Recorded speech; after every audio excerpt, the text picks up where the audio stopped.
नमस्कार दोस्तों, स्वागत है आप सभी का।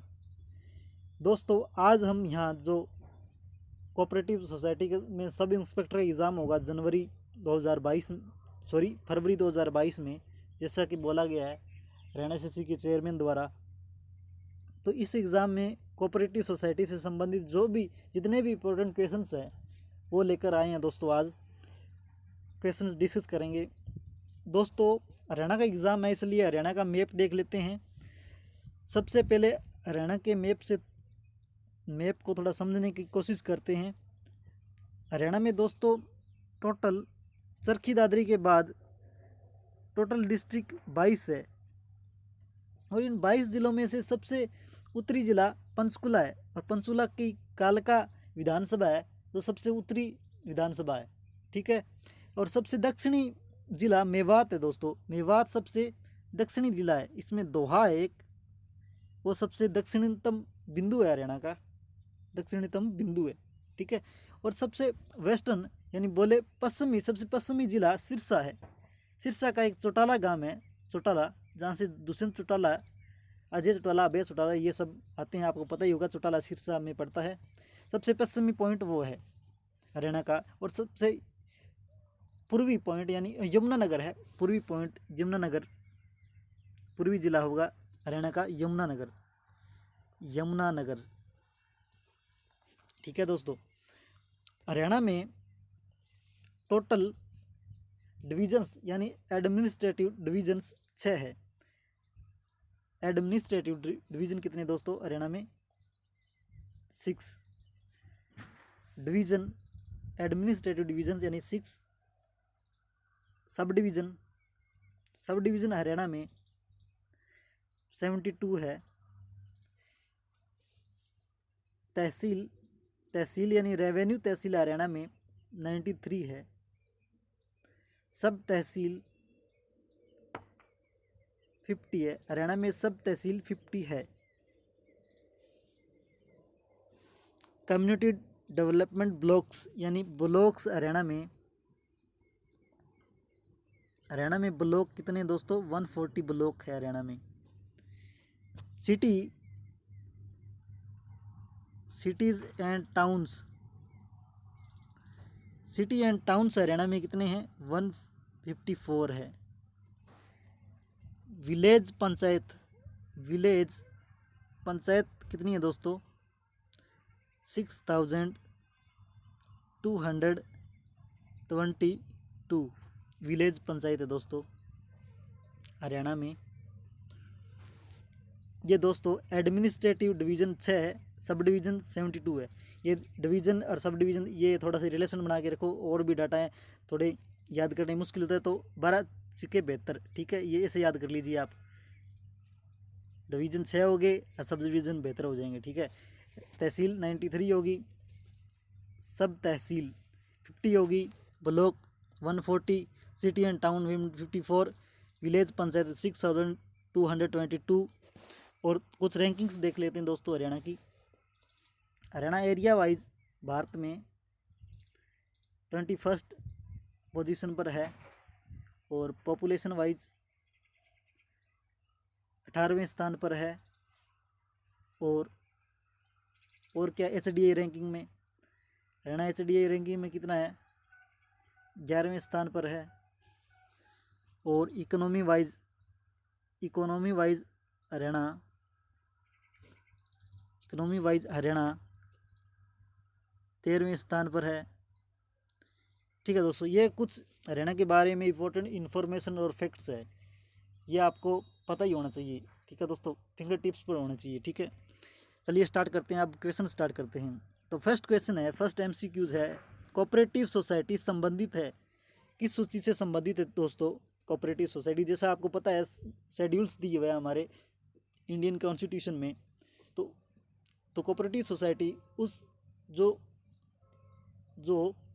शेड्यूल्स है उन राज्य शेड्यूल होगी, राज्य सूची होगी, समवर्ती सूची होगी, संघ सूची होगी, उनमें कौन से में कोऑपरेटिव सोसाइटी आता है? तो कोऑपरेटिव सोसाइटी राज्य सूची में आता है। राज्य सूची का विषय है कोऑपरेटिव सोसाइटी। ठीक है दोस्तों, तो सी इसका राइट आंसर होगा। एक्सप्लानेशन देख लेते हैं। कोऑपरेटिव सोसाइटी राज्य सूची से संबंधित है जिसका वर्णन संविधान की 7वीं अनुसूची में एंट्री 32 में किया गया है। ये भी पूछा जा सकता है आपको, 7वीं अनुसूची एंट्री 32 में किया गया है। दोस्तों आप ऐसा ना मानिए कि क्वेश्चन 9 या 10 से 10 क्वेश्चन होंगे, ये 9 या 10 क्वेश्चन नहीं है दोस्तों। इन क्वेश्चन में आप देखिए एक्सप्लानेशन में मैं आपको 2 या 3 से क्वेश्चन एक्स्ट्रा बताता चलूँगा, उनको भी आप एज ए क्वेश्चन मान सकते हैं। एक तरह से 30 से 40 क्वेश्चन होंगे इस वीडियो में। और नेक्स्ट क्वेश्चन है, नेक्स्ट अपना MCQs है, भारतीय संविधान में किस अनुच्छेद में कोऑपरेटिव सोसाइटी का वर्णन किया गया है। तो दोस्तों कोऑपरेटिव सोसाइटी का भारतीय संविधान में किस अनुच्छेद में किया गया है, तो इसका राइट आंसर होगा A 243। कोऑपरेटिव सोसाइटी का वर्णन आर्टिकल 243 में किया गया है। ठीक है दोस्तों, एक्सप्लानेशन देख लेते हैं। भारतीय संविधान में कोऑपरेटिव सोसाइटी का वर्णन 243 ZH से 243 ZT में किया गया है, ZT में किया गया है। ठीक है दोस्तों, 243 ZH से 243 ZT में कोऑपरेटिव सोसाइटी का वर्णन मिलता है। नेक्स्ट है MCQs, नेक्स्ट है इंग्लैंड में कोऑपरेटिव सोसाइटी का पितामह किसे कहा जाता है। इंग्लैंड में कोऑपरेटिव सोसाइटी का पितामह किसे कहा जाता है, तो इसका राइट आंसर होगा ऑप्शन बी, रॉबर्ट आउन को कहा जाता है। रॉबर्ट आउन को कहा जाता है कोऑपरेटिव सोसाइटी का पितामह। इंग्लैंड में कोऑपरेटिव सोसाइटी का पितामह रॉबर्ट आउन को कहा जाता है। नेक्स्ट MCQs है, इंटरनेशनल कोऑपरेटिव कांग्रेस की स्थापना कब हुई थी। इंटरनेशनल कोऑपरेटिव कांग्रेस की स्थापना कब हुई थी दोस्तों, तो इंटरनेशनल कोऑपरेटिव कांग्रेस की स्थापना दोस्तों 1895 में हुई थी। जो हमारी अखिल भारतीय कांग्रेस की स्थापना 1885 में हुई थी, उसके 10 साल बाद इंटरनेशनल कोऑपरेटिव कांग्रेस की स्थापना हुई। रिलेशन बनाने के लिए बता रहा हूँ, याद रखने के लिए बता रहा हूँ, 10 साल बाद इंटरनेशनल कोऑपरेटिव कांग्रेस की स्थापना हुई थी 1895 में। इंटरनेशनल कांग्रेस की स्थापना सन 1895 में हुई थी। इसके द्वारा इंटरनेशनल कोऑपरेटिव अलायंस बनाया गया था। इंटरनेशनल कोऑपरेटिव अलायंस ये भी पूछा जा सकता है किसके द्वारा बनाया गया था, जिसके CEO डायरेक्टर जनरल होते हैं, जिसके chief executive officer CEO director general होते हैं। नेक्स्ट MCQs है दोस्तों, भारत में कोऑपरेटिव सप्ताह किस महीने में मनाया जाता है। कोऑपरेटिव सप्ताह का पूछ लिया दोस्तों, कोऑपरेटिव वीक, तो कोऑपरेटिव वीक दोस्तों नवंबर माह में मनाया जाता है। सी इस क्वेश्चन का राइट आंसर होगा नवंबर।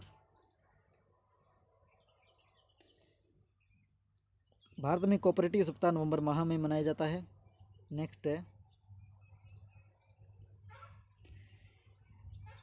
संविधान के किस अनुच्छेद में कोऑपरेटिव सोसाइटी का व्यावसायिक प्रबंधन और लोकतांत्रिक नियंत्रण का वर्णन है। व्यावसायिक प्रबंधन और लोकतांत्रिक नियंत्रण का प्रबंधन संविधान के किस अनुच्छेद में मिलता है दोस्तों, ये मिलता है 43B। 43B में कोऑपरेटिव सोसाइटी का व्यावसायिक प्रबंधन और नियंत्रण का वर्णन है। ठीक है दोस्तों, एक्सप्लानेशन देख लेते हैं। संविधान में राज्य के नीति निर्देशक सिद्धांत के अंतर्गत अनुच्छेद 43B में कोऑपरेटिव सोसाइटी का व्यावसायिक प्रबंधन और लोकतांत्रिक नियंत्रण का वर्णन है 43B। आपको ये भी बता देता हूँ दोस्तों, 43B राज्य के नीति निर्देशक सिद्धांत यानी कि DPSP में महात्मा गांधी के जो गांधीवादी विचारधारा के DPSP है उनमें है ये 43B। ठीक है, नेक्स्ट है, संविधान में राज्य के नीति निर्देशक सिद्धांत के अंतर्गत अनुच्छेद 43B कब जोड़ा गया था, तो इसका राइट आंसर है दोस्तों B 2011। बी इस क्वेश्चन का राइट आंसर है। एक्सप्लेनेशन देख लेते हैं। संविधान में राज्य के नीति निर्देशक सिद्धांत के अंतर्गत अनुच्छेद 43B को 97वें संविधानिक संशोधन 2011 में जोड़ा गया था। इसी संविधानिक संशोधन के बाद कोऑपरेटिव सोसाइटी को संवैधानिक दर्जा प्राप्त हुआ था। संवैधानिक दर्जा प्राप्त हुआ था, ये भी पूछा जा सकता है किस संविधान संशोधन और कब कोऑपरेटिव सोसाइटी को संवैधानिक दर्जा प्राप्त हुआ था। दोस्तों ये इम्पोर्टेंट कुछ क्वेश्चंस थे। वीडियो आपको अच्छी लगी हो तो लाइक और शेयर कीजिए, चैनल को सब्सक्राइब कीजिए। हमने थोड़े ही समय में ज़्यादा से ज़्यादा कंटेंट कवर करने का प्रयास किया है। ये क्वेश्चंस आपको हरियाणा एसएससी का एग्ज़ाम होगा जो कोऑपरेटिव सोसाइटी का सब इंस्पेक्टर का, उसमें पूछे जा सकते हैं और इन्हें आप बार बार रिवाइज कर लीजिए। धन्यवाद दोस्तों।